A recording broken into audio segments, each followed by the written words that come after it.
আমরা আমরা ডিবিতে এটা বলেছি, ডিবি চিফ বিষয়টা খুব সিরিয়াসলি নিয়েছেন এবং তিনি বলেছেন যে এই ধরনের যেটা হয় এটা আমরা অবশ্যই বন্ধ করার চেষ্টা করব। একই সাথে সাথে আমরা আপনাদের মাধ্যমেও যারা অপপ্রচার সতর্ক করছি এর জন্য না করে। একই সাথে সাথে আমরা নির্বাচন কমিশনকে বারংবার বলেছি যে এই ধরনের অপপ্রচার যদি বন্ধ না করা হয় তাহলে নির্বাচন করার যে সুষ্ঠু পরিবেশ সেটা নষ্ট হবে। তো আশা করি বাংলাদেশের প্রশাসন, ডিবি, নির্বাচন কমিশন তারা সকলে মিলে একটা কার্যকর ব্যবস্থা নেবেন। আগামী নির্বাচন সুষ্ঠুভাবে হবে, এটা আমাদের প্রত্যাশা। এবং ইসলামী আন্দোলন বাংলাদেশের বিরুদ্ধে যারা অপপ্রচার চালাচ্ছে তাদের বিরুদ্ধে আমাদের আইনি রাজনৈতিক লড়াই ইনশাআল্লাহ অব্যাহত থাকবে। কারা করতেছে সেটা যদি জানতাম তাহলে সুনির্দিষ্ট নাম উল্লেখ করে মামলা করতাম, সেটা আমরা জানছি না।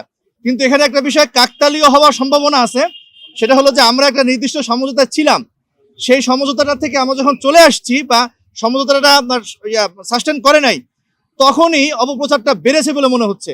তবে আমরা দায় দিতে চাই না, আমরা অফিসিয়ালি বিষয়টা কাকতালীয় বলে মনে করছি। আমি খুব স্পষ্ট করে বলি, আমি কেন্দ্রীয় প্রচারে আছি। আমাদের এই যে মনীষ সাহেব, উনি আমাদের সাইবার সেক্টরে দেখেন ইসলামী আন্দোলন বাংলাদেশের দায়িত্ব পালন করে। কোথাও কোনোভাবে আমাদের কোনো অঙ্গ সংগঠনের সাথে সামান্যতম সম্পৃক্ততা আছে এমন কেউ যদি কোনো ধরনের অপপ্রচার করে আমরা সাথে সাথে সাংগঠনিক ব্যবস্থা নেই এবং আমরা এনশিওর করতে পারি আমাদের কোনো দায়িত্বশীল করে না। এখন ফেসবুকে যদি আমার একটা ছবি টানা রাখে সেই দায়িত্ব তো আমরা নিতে পারি না। আমরা দাবি জানাবো ওইখানেও যদি সাইবার বুলিং যেগুলো হয়েছে তাদের বিরুদ্ধেও ডিবি প্রশাসন ব্যবস্থা নিক। এটা কি একটা পেজ, আব্দুল হাকিম নামে একটা পেজ, আমরা বিস্তারিত এখানে জমা দিয়েছি। আর সেই যে অভিযোগনামাটা এটা আমরা সাংবাদিকদের গ্রুপে বিস্তারিত আমরা দিয়ে দিব এখান থেকে গিয়ে। ও এখানে একটা বিষয় জানেন মনে হয় যে এখানে কিন্তু বাংলাদেশ সেনাবাহিনীকে জড়িত করা হয়েছে। বলা হয়েছে সেনাবাহিনীর মুখপাত্র এক ভদ্রলোক, কি নাম বলছে, তিনি নাকি গিয়ে টাকা উদ্ধার করছেন। এখানে একটা বিষয় খুব গুরুত্বপূর্ণ,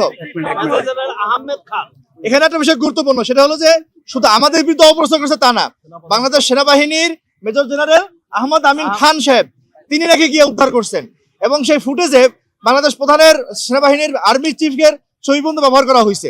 ফলে বিষয়টা শুধু দলের বিরুদ্ধে না, রাষ্ট্রের বিরুদ্ধে এবং বাংলাদেশ সেনাবাহিনীকে বিরুদ্ধে তৈরি একটা অপপ্রচার, সেজন্য আমরা ব্যবস্থা চাইছি।